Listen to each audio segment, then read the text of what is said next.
என் அன்பு வணக்கம். இன்றைக்கி ரொம்ப இன்ட்ரெஸ்டிங்காக டேஸ்ட்டாக நம்ம எக் ஃப்ரைட் ரைஸ் தான் செய்ய போகிறோம். இதுக்கு தேவையான பொருட்கள் என்னெல்லாம் பார்த்துலாம். கொரியாண்டர் லீஃப், கொத்தமல்லி எடுத்துருக்கோம். கட் பண்ணி வச்சுருக்க கேரட்டு, அதுக்கப்புறம் ரெட் கேப்சிகம், கேபேஜி, இதுதான் நம்ம எடுத்து வச்சுருக்கோம். ஸோ அதுக்கப்புறம் நறுக்கி ஆனியன் எடுத்து வச்சுருக்கோம். 2 பச்சை மிளகாய் வெட்டி வச்சுருக்கோம். அதுக்கப்புறம் வெங்காயத்தாள், ஆனியன் லீஃப் எடுத்து வச்சுருக்கோம். அதுக்கப்புறம் வேக வச்ச சாப்பாடு ஆற வச்சுருக்கோம். பாஸ்மதி அரிசி தான். சோயா சாஸ் 1 டேபிள் ஸ்பூன் எடுத்து வச்சுருக்கோம். உப்பு தேவையான அளவு, பெப்பர் எடுத்து வச்சுருக்கோம். ஸோ 3 முட்டையை உடச்சி வச்சுருக்கோம் தனியாக. அதுக்கப்புறம் தேவையான அளவு ஆயில். இதுதான் நம்மளுடைய தேவையான பொருட்கள். இப்போ நம்ம எப்படி செய்யலான்னு பார்த்துடலாம். கேஸ் ஆன் பண்ணி ஒரு பேன் வச்சுக்கலாம். பேன் நல்லா காயட்டும். காஞ்சதுக்கப்புறம் ரீஃபண்ட் ஆயில் ஊற்றிக்கலாம். ரீஃபண்ட் ஆயில் நல்லா காஞ்சதுக்கப்புறம் ஜீரகம் கொஞ்சமாக போட்டுக்கலாம். ஆப்ஷன் தான், வேணும்னா போட்டுக்கோங்க, இல்லை ஸ்கிப் பண்ணிக்கோங்க. இப்போ நம்ம நறுக்கி ஆனியன் ஆட் பண்ணிக்கலாம். இந்த மாதிரி ஆட் பண்ணிவிட்டு அதுக்கப்புறம் பச்சை மிளகாய் ஆட் பண்ணிக்கலாம். ஸோ ஆனியன் லீஃபும் ஆட் பண்ணியாச்சு. எல்லாத்தையும் நல்லா மிக்ஸ் பண்ணிவிடுங்க. ரொம்ப வதங்க வேணாம், கொஞ்சம் நச்சு இருந்தால் போதும். அதுக்கப்புறம் நம்ம எடுத்து வச்சுருக்க இந்த வெஜிடபிள்ஸ் ஆட் பண்ணிக்கலாம். கேரட், ரெட் கேப்சிகம், கேபேஜ் 3த்தையும் போட்டாச்சு.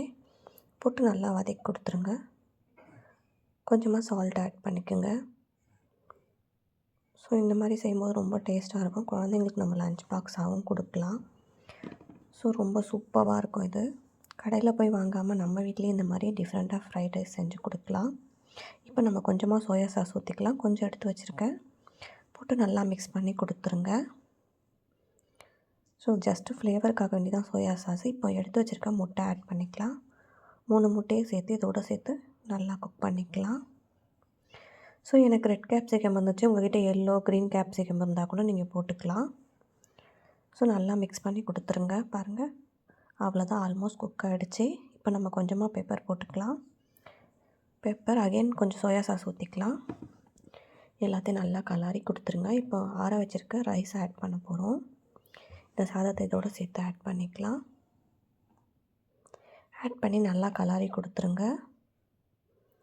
ரொம்ப சூப்பராக இருக்கும். உப்பு காரெல்லாம் உங்களுக்கு தேவையான அளவு போட்டுக்கோங்க.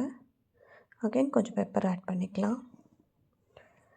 ஸோ ரொம்பவும் டேஸ்ட்டான நம்மளுடைய ரெஸ்டாரண்ட் ஸ்டைலில் தான் இந்த ஃப்ரைட் ரைஸ். அதுக்கு மேலே கொஞ்சமாக கொத்தமல்லி தூவிடலாம். நான் வேறு ஒரு பிளேட்டில் மாற்றிக்கிட்டுறேன்.